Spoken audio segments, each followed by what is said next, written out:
반갑습니다. 말씀으로 하루를 여는 주님의 백성들을 예수님의 이름으로 축복합니다. 2025년 10월 23일 목요일 오늘 주신 말씀은 역대하 31장 1절에서 21절까지입니다.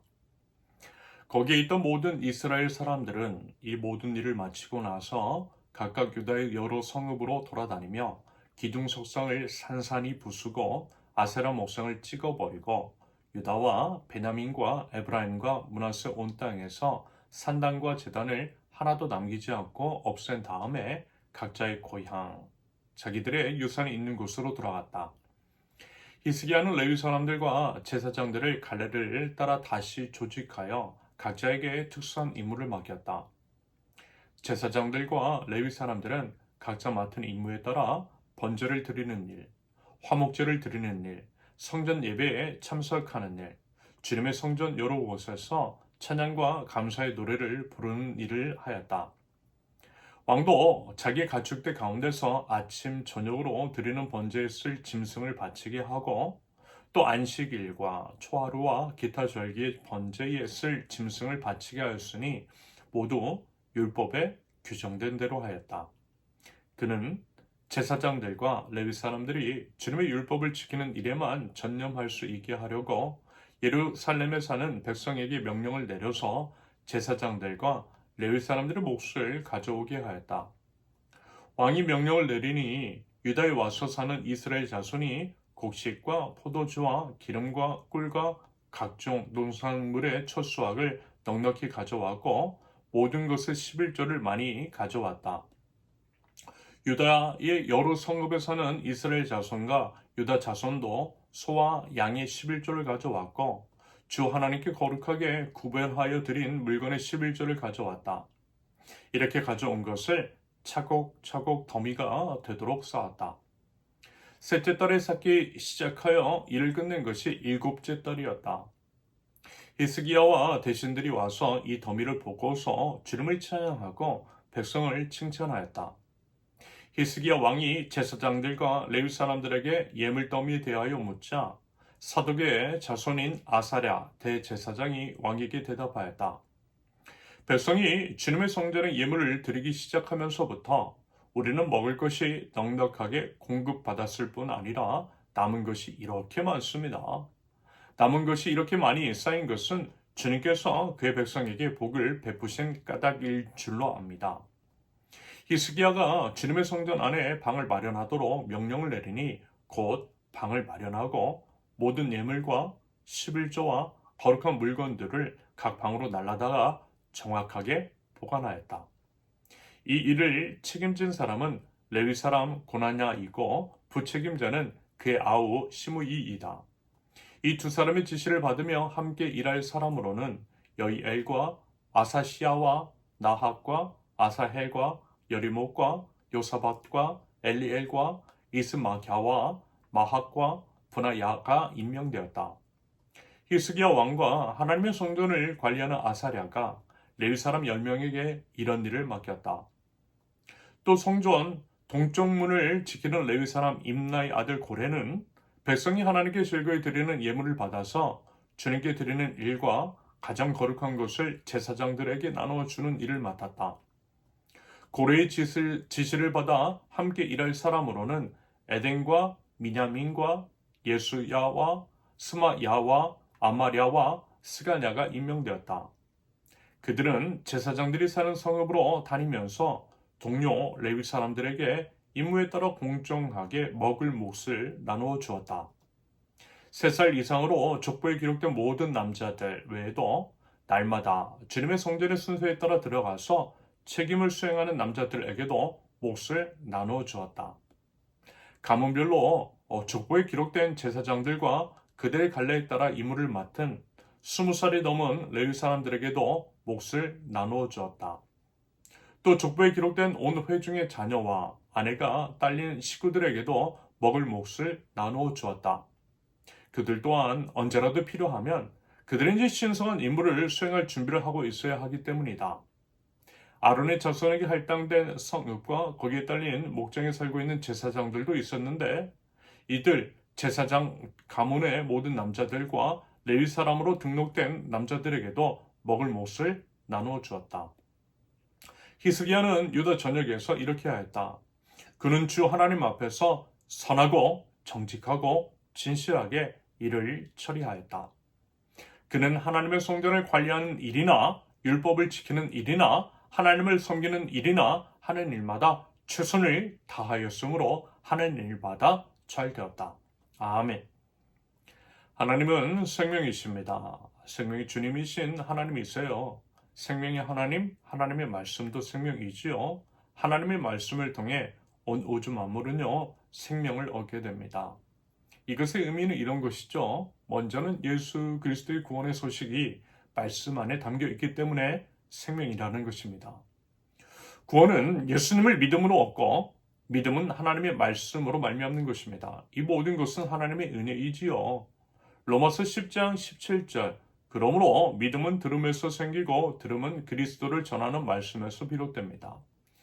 에베소서 2장 8절 여러분은 믿음을 통하여 은혜로 구원을 얻었습니다. 이것은 여러분에게서 난 것이 아니요 하나님의 선물입니다. 한편 하나님의 말씀을 따라 살아갈 때에 우리는 생명을 얻어요. 물론 하나님의 말씀을 따라 살아간다라고 하는 것이 쉽지 않고 때로는 우리의 삶이 제약처럼 느껴질 때가 있지만 그럼에도 그것들을 지키며 살아갈 때에 말씀이 우리를 살려주는 것을 하나님께서 말씀을 통해 생명의 길로 인도하는 것들을 우리는 경험할 수 있습니다. 하나님께서 말씀해 주신 것은요, 우리를 힘들게 하기 위함도 아니고요, 통제하기 위함도 아닙니다. 오직 하나님의 생명으로 충만하게 하기 위함인 거죠. 이것은 정확하게 예수님께서 오신 이유와 일치합니다. 요한복음 10장 10절 나는 양들이 생명을 얻고 또 더 넘치게 얻게 하려 왔다. 그러므로 하나님의 말씀을 따라 살아갈 때에 생명이 살아나는 거예요. 우리가 살고 있는 세상 여기저기에서 죽음의 소식들이 들려오고 사망의 냄새가 진동하는 것은 결국 뭐예요? 하나님의 말씀을 지키지 않음에서 비롯된 것으로 볼 수 있는 것입니다. 특별히 죄로 인해 일그러진 인간은요, 우리를 둘러싼 모든 자연 환경까지도 일그러뜨렸죠. 생명이 하나님을 떠나 자신의 탐욕을 따라 방자하게 행하니 이웃과 둘러싼 모든 것들을 죽게 했던 것입니다. 이에 그것들이 죽기 싫어서 아우성치는 것이 환경의 역습일 수 있어요. 바이러스의 공격이고 자연재해의 역습일 수 있어요. 코로나, 지난번 있었던 그 코로나가 바로 그런 것이었습니다. 결국요, 우리가 이제 지금 겪고 있는 인간의 한계를 넘어서 모든 재앙은 하나님의 말씀을 지키지 않으면서 비롯된 것이라는 겁니다. 그러므로 하나님의 말씀으로 돌아가야만 모두가 살 수 있음을 명심하고요. 부디 우리부터요, 회복의 길, 생명의 길, 하나님의 말씀의 길을 따라 살아갈 수 있기를 바랍니다. 하나님의 말씀으로 돌아간 히스기야, 결국 이제 그는 자신의 나라를 살렸어요. 그로 인해 온 백성이 하나님 앞에 바로 서게 되었고요. 하나님의 생명이 그 나라 가운데 충만하게 되었습니다. 히스기야가 이제 대단한 것은요, 개혁을 이제 그저 어느 한 시기에만 잠깐 한 것도 아니었다라는 것이고요. 일부만 했던 것도 아니었다라는 것입니다. 오히려 지속된 개혁을 시행하였고 온 나라 전체의 개혁을 단행했으며 그들을 온전히 시행하도록 온 힘을 기울였다라는 것입니다. 오늘 본문은요, 말하자면 그와 같은 점을 엿볼 수 있는 부분입니다. 특별히 이 부분. 성전 봉사자들의 조직을 정비하고 성전 제도를 지속적으로 시행시키기 위한 재정을 마련하되 자신이 이제 먼저 본을 보였던 것. 그런데 특히 사절의 표현처럼 온 백성으로 하여금 제사장과 레위 사람들의 몫을 주도록 한 것. 그들이 하나님의 율법에 온전히 힘을 써 집중하도록 한 것은 크게 칭찬받을 만한 일이라고 생각합니다. 히스기야는 온 나라가 하나님 앞에 바로 서기 위해서 영적인 지도자들의 안정이 무엇보다 중요하다라고 하는 것들을 알고 있었던 것 같아요. 이와 관련해서 이제 사사기 여러분도 보시면요, 레위인과 제사장들의 타락이 묘사되어 있어요. 특히 이제 그들이 개개인의 이제 가정에 귀속되어서 본인들을 고용한 가정의 복이나 빌어주는 존재, 그렇게 이제 되어버린 것. 그리고 이제 그 외에 모든 악행을 저질렀던 것은요, 결국 그들이 먹고 살 길이 막막했기 때문일 수도 있어요. 하나님의 율법에서는 분명 레위인들의 생계를 책임질 것을 명령하였음에도 불구하고 그것들을 지키지 않을 만큼 사회가 타락했어요. 그렇기 때문에 레위인들이 어쩔 수 없이 영적 지도자로서의 신앙적인 양심을 팔았던 것일 수 있다는 것입니다. 그리고 이제 그것이 또다시 이제 사회 전체에 악영향을 미치는 악순환이 계속되었던 것으로 해석이 가능합니다. 말하자면 히스기야는 이 부분을 정비했던 거예요. 레위인들의 생존권을 보장해 줌으로써 그들이 하나님의 말씀을 연구하는데 온전히 집중하도록 기틀을 마련해 주고, 그럼으로써 이제 궁극적으로 나라 전체가 하나님 안에서의 안정을 꾀하도록 애썼던 것입니다. 이 부분은요, 우리가 이제 꼭 새겨들어야 할 부분이라고 생각해요. 현재 이제 한국 교회가 그런 상태이시죠. 일부 이제 대형 교회 그리고 이제 담임 목사들을 제외하고는 많은 이제 목회자들의 살 길이 막막해졌어요. 그렇기 때문에 하나님의 말씀을 온전히 연구하기에도, 하나님의 말씀대로 말씀을 대언하기에도 어려운 목회 환경임을 여러분 우리는 부인할 수가 없습니다. 한국 사회의 타락이 이런 점과 결코 무관하지 않다라고 봐요. 이런 맥락들 속에서 교회의 갱신과 개혁, 다시 말해 소수의 종교 권력자들이 부하 권력을 썩세리하고 남용하고 있는 현 상황을 의식 있는 교인들이 일어나서 바꿔야만 할 것입니다. 그럴 때에 오늘 본문 마지막 부분의 말씀이 우리 조국 대한민국과 조국 교회에도 해당되는 희망의 말씀이 될 줄로 믿습니다. 20절과 21절.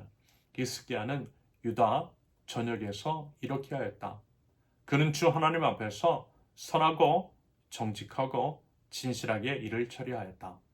그는 하나님의 성전을 관리하는 일이나 율법을 지키는 일이나 하나님을 섬기는 일이나 하는 일마다 최선을 다하였으므로 하는 일마다 잘 되었다.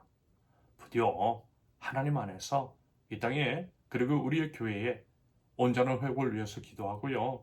행해야 할 것들을 마땅히 행할 줄 아는 하나님 나라 백성들 모두 되실 수 있기를 예수님의 이름으로 축원합니다. 함께 기도합니다. 생명의 우리 주님을 찬양합니다. 하나님의 길을 따라 행하는 것이 생명인 줄로 믿습니다. 생명의 말씀에 귀를 기울일 줄 아는 지혜를 허락하여 주시고 생명의 말씀을 따라 행할 수 있는 용기를 허락하여 주옵소서. 그러므로 하나님의 생명이 충만한 삶을 살아가고 이웃들에게도 주님의 생명을 흘려보낼 줄 아는 죄될 수 있도록 주님 인도하여 주옵소서. 조국 교회와 조국 대한민국을 위해서 기도합니다. 하나님의 정의와 공의가 온전히 실행되게 하시되 하나님 나라 백성들이 분연히 일어나서 정화시키는 역할을 온전히 감당하게 하여 주옵소서.